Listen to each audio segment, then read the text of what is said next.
On to my next comedian now. Ladies, you remember the energy, eh? Yeah. This one is a filmmaker, a videographer, but tonight, amewacha camera, amekuja awachekeshi. Ladies and gentlemen, show some love for Stan Saleh!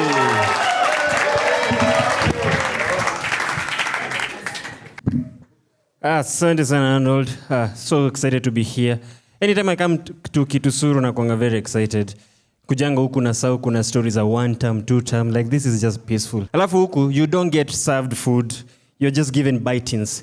You know, these are those places where zinakuanga kwa movie where somebody wanna prepare a whole breakfast table. Food imejaa kila kitu. Alafu mtu anakuja like, I'm in a rush. Picks one sausage and leaves. Huku mimi nimeshinda pale counter like, sina haraka. Wakizipanga tu. Very nice. I had kuna mtu hapa anaitwa Dixon. Honestly, even like Arnold, mimi nilidhani that guy is Luya. Because kuna jina zingine unasikianga you just think that is Luya. Like Wilberforce, Trufosa, Rosilinda. Like those are just Luya names. Trusila. Like, yeah, exactly. Those are just Luya names. I always sikia jina ingine uko like, Trusila, Luya names. This year I had some few resolutions. My first resolution is that I wanted to have the audacity of a married man. You know that raw audacity? You approach women and tell them, I wish I met you before I met my wife. That is raw audacity. You approach a girl, there's a ring on your finger, but unamwambia, I'd love to get to know you. And the woman's like, aren't you married? Like, si sana. Kidogo tu, like, eh? That is audacity. I wanted to have that kind of audacity. Married men are audacious. The next thing I wanted to have this year is the confidence of a boda guy. Boda guys are so confident. You can approach any boda guy around anywhere you want. Approach mwambie cheki ndakwenda State House and they're like ya Mombasa ama hii ya Nairobi. They never have questions. They are very confident. Boda guy, one time I took a boda. This guy was driving on the wrong side of the road, breaking traffic laws. You see police is just like achana na hai. We were driving, then we were going uphill. There's a tractor coming downhill. Naambia mse cheki bro, just swerve. Ausi chali. Anatuona. I'm like, no, tutagongwa. Pausi chali. Anatuona. Me, I'm looking around, I'm thinking like, apa lazima niruke. Mse tutagongwa na lorry. This guy's like, usijali. Anatuona. Then we got close to the lorry swerved. Papa nilikwambia natuona. Like, why? No, tungegongwa. That kind of, I want that audacity and that kind of confidence. I think I'll go far in life. Pregnancy is one of the most exciting and terrifying things I've ever experienced. Every time a girl tells you she's pregnant, as a man, you start asking the most stupid, the most obvious questions. A girl tells you she's pregnant, like, aje, tulikuwa tumesimama, what do you mean? Like, swear ulikuwa juu. Like, our mind cannot imagine that a girl is pregnant. You ask the most of, hata sikukaa sana, mbona uko na mimba? Like, just processing that information, because pregnancy is quite scary. And I've seen in American movies or abroad, how women announce they're pregnant. They will even tell, like, the whole couple, like, we are expecting, we are pregnant. Together, the man and the lady, we are pregnant. Here in Kenya, you try that, the guy is like, mimi niko na mimba. It's just you is pregnant. I like prayerful women. Because prayerful women, they pray for you about everything.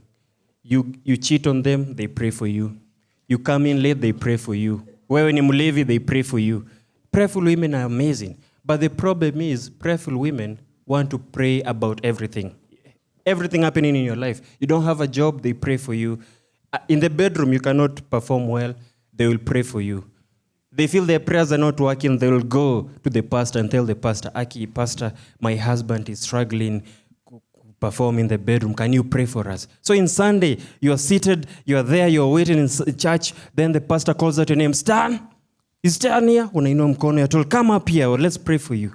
The pastor is telling you about the problems he had at home, and like, now we are going to pray for you. So I bow my head. I'm expecting the pastor to place his hand on my head. But this time, I have issues in the bedroom. So I bow my head down, and the pastor is like, Mungu Baba, tunakuja mbele yako. And we are saying, receive, utasimama leo, simama. What is happening? And you know how Kenyan churches are. After a pastor's prayed for you, you have to prove you have been healed. If you're blind, they prayed for you, they show you a shirt, like, hii shirt ni color gani? Ni red. Like, okay, we amepona. If you are on crutches, they take away the crutches after praying for you, and then they're like, Kimbia uonyeshe church. Show the church you are healed.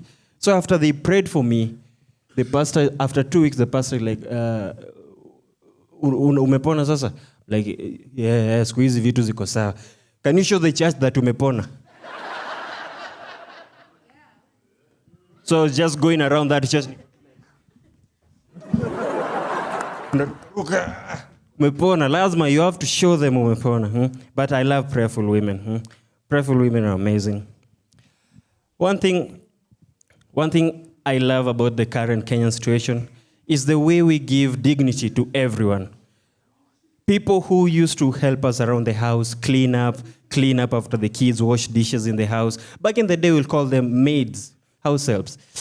Not so dignified name. Like even those people doing that work, they were like, come on. Guys who help us open the gates. We used to call them watchmen. Nowadays, we call them security guards. House help, nowadays we call them house managers. Dignified names. People used to lie to us using the Bible. Back in the day, we'll call them false prophets. Nowadays, we call them Your Excellency, the President. Like, usija tutaenda wote ndani. Si mimi tu. Tukishikwa, this year. But I mean, lazima tuseme your one time. But one thing I also love in the Kenyan context is the way nowadays you can meet white people everywhere. You know, back in the day when I was growing up, white people will be in very specific places. Whenever you're going to those places, you will prepare your mind to speak English. White people, when I was growing up, white people will be in Westlands, Kitusuru, Karen, and Lavington. Every time you're going there, you prepare your mind like, today I might speak English. You look in the mirror like, hello, how are you? Can I have $1? You're prepared. You're like, leo nikipatana mulami. Evil. But nowadays, white people are everywhere. You can just be minding your business in Ruaka with your butter slippers. There's a white man over there like, what are you doing here in Ruaka? White people are everywhere. It's very confusing. You meet a white person asking for directions. You're in Kawangware asking for directions. Excuse me, do you know the way to Lavington? This is the day you did not prepare in English. So you're just there like the way we give each other directions in Kenya, like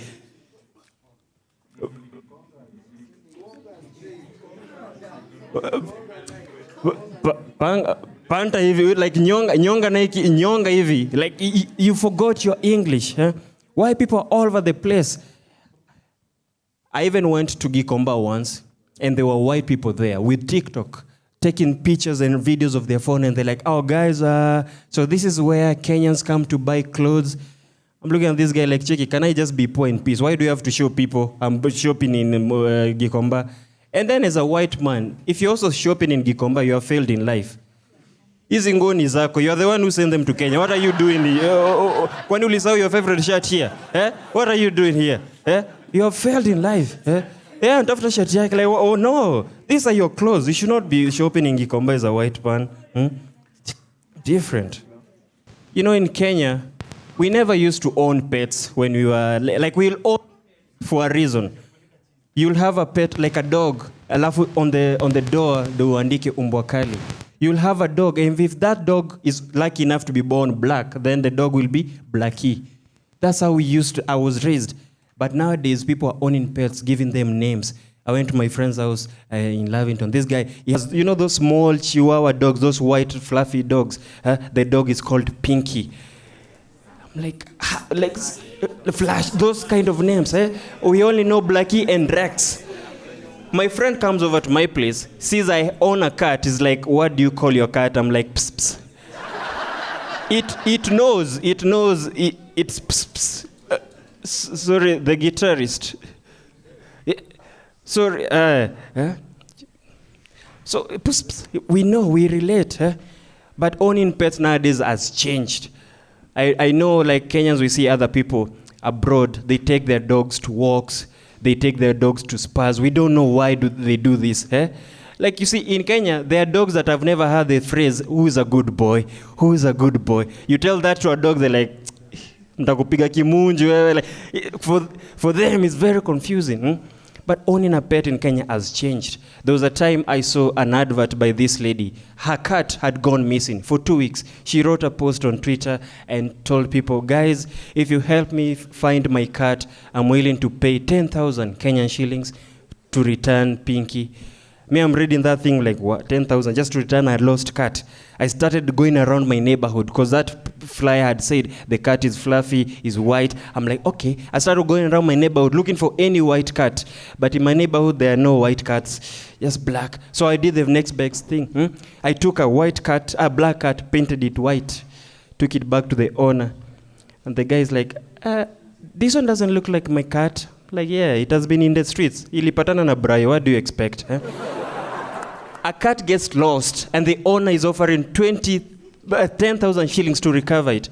There was a time, when you're a teenager, there was a time I was so mad with my family. I disappeared from home for a while. I wrote even, those letters you write that you're mad. I disappeared, went away for 2 weeks. No one called. No one searched for me. So I was mad. I came back home and like, I'm wasn't tafuta. My mom saw me like, so I thought you were in your room. Like, mom, for 2 weeks. That was horrible. Do you guys like impressions? I like to do an impression. So this is the impression of my father when I was born.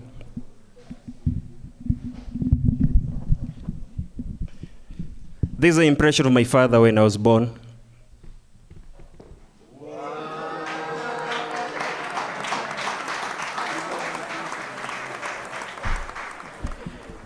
One more time, guys. Hiyo ni noma, si ndio?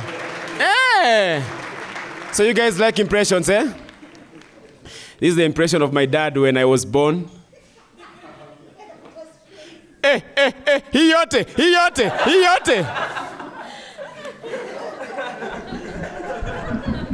Imeisha. Kwende. Hello, sir. Ona. Ni wewe tu. Hi. What's your name? Sorry? Moji. Moji wanasema bana, uko na vibe, but kama umenyamaza.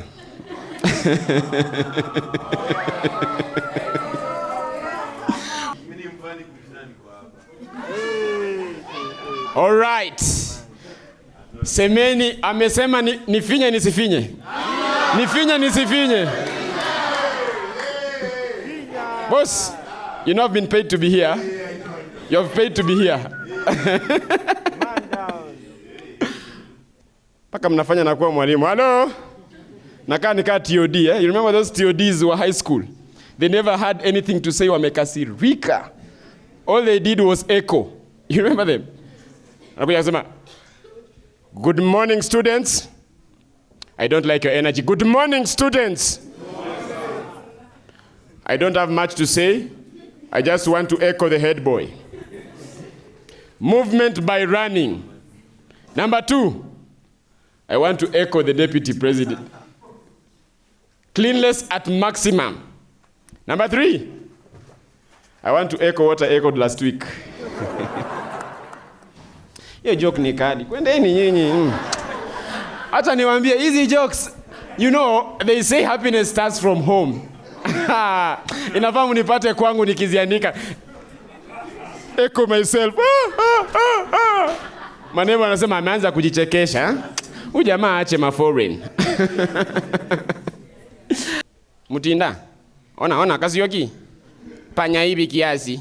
Nataka kuongea na aliye Nzomoni. What's your name, beautiful lady? Yeah. What's your name? Lolo. For real? Gezi yangu? Lamba. So, nishai? Wewe, sai? Nije? All right, guys, the energy is there. I want to give you some few ground rules. The washrooms are here. The Wi-Fi password is for those who have not connected. Wangapi? The Wi-Fi iPhone. Jamaa iPhone anataka password ya Wi-Fi. Uza iPhone ununue bundles bana.